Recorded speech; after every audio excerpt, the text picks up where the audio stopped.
Two of the greatest drivers in Formula One history just publicly declared war on the sport's own regulations. Max Verstappen called the 2026 cars Formula E on steroids, anti-racing, and not fun to drive. Lewis Hamilton said fans will need a degree to understand what's going on. And Formula One officials were so alarmed by Verstappen's comments that they immediately summoned him for a meeting after his press conference. This is the biggest driver revolt against a new regulation set in modern Formula One history, and it's happening before the season has even started. Let's start with Verstappen because his comments were absolutely extraordinary. On day 2 of Bahrain testing, after completing 136 laps on day 1 that impressed the entire paddock, Verstappen sat down with the media and unloaded everything he's been thinking. He said, quote, "To drive, not a lot of fun, to be honest. I would say the right word is management. It's not very Formula One like. It feels a bit more like Formula E on steroids. But the rules are the same for everyone, so you have to deal with that." He went even further in his Dutch media session, revealing he found the car so unpleasant to drive in the simulator last year that he told Red Bull he didn't even want to continue testing it. He said, quote, "Yes, but that was still 10 times better than this," when reminded that he also disliked the ground effect cars from the previous era. 10 times better. That's how strongly Verstappen feels about these new machines. And here's the part that should genuinely worry. Formula One as a business. Verstappen directly linked his enjoyment of the car to his future in the sport. A winning car for me, that doesn't matter. It needs to be fun to drive as well. I think at this stage of my career I am also exploring other things outside of Formula One to have fun at. I know that we're stuck with this regulation for quite a while, so yeah, let's see.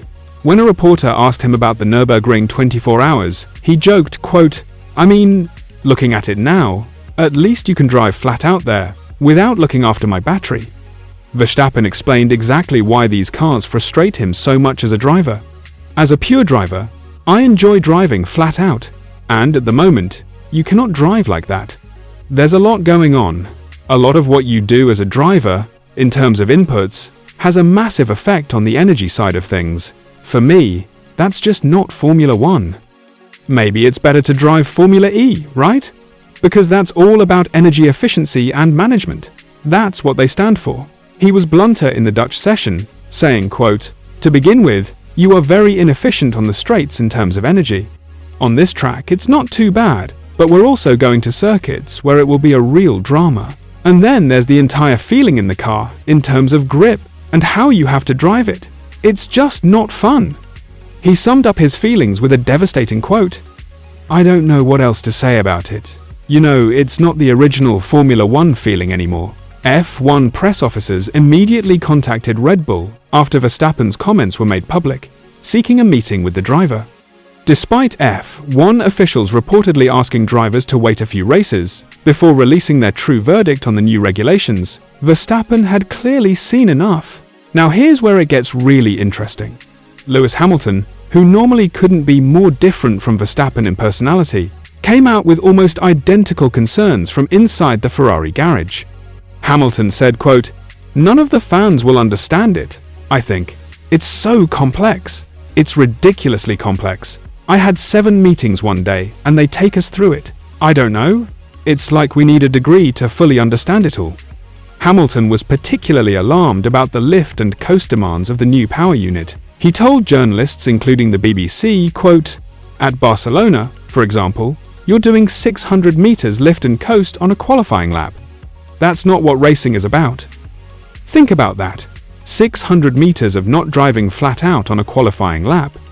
These cars require drivers to drop to first and second gear in corners they would never have used those gears in before, just to recover enough electrical energy to deploy on the straights. Hamilton also dropped a bombshell about how the cars actually feel. "It really feels like we are slower than a GP2. Now, in reality, Formula 2 recorded a pole time of 1:44 inches Bahrain, around 10 seconds slower than the fastest F1 lap. So the numbers don't back that up. But the fact that one of the greatest drivers ever to sit in an F1 car is making that comparison tells you everything about how these new machines feel from inside the cockpit.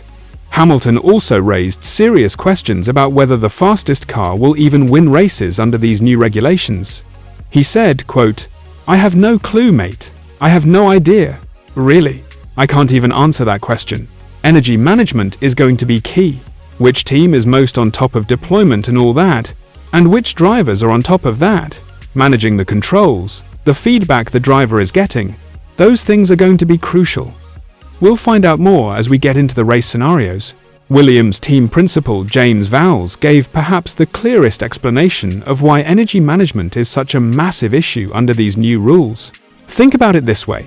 In one braking zone, you can nearly fill the battery up, but in half, a straight, you can deplete the entire battery. That's the fundamental challenge these drivers are dealing with. One braking zone fills it up, half a straight empties it. Every corner, every straight, every lap is now a calculation of energy in versus energy out.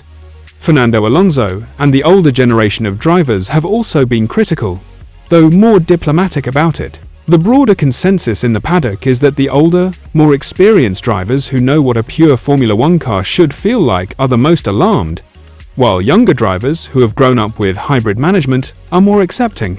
The one major exception is Lando Norris, who pushed back hard against Verstappen's comments. Norris said, quote, "A lot of fun. I really enjoyed it. So, yeah, if he wants to retire, he can retire. Formula One changes all the time. Sometimes it's a bit better to drive, sometimes it's not as good to drive. We get paid a stupid amount of money to drive, so you can't really complain at the end of the day." He added, quote, "It certainly doesn't feel as quick as the past few years, and it certainly doesn't handle as perfectly and those things. I'm sure if Max came in and this was the F1 car he started driving, then he probably would say it's amazing." Even the Formula E community got involved. After Verstappen's Formula E on steroids comment went viral, Formula E CEO Jeff Dodds responded publicly, inviting Verstappen to come and drive a Formula E car to see what it's actually like. The entire motorsport world is now talking about Verstappen's comments. Here's the deeper problem for Formula One. These regulations were designed to attract new manufacturers and make F1 more relevant to the automotive industry, with the 50-50 split between electrical and combustion power. And it worked. Audi joined the grid. Honda stayed. Ford partnered with Red Bull.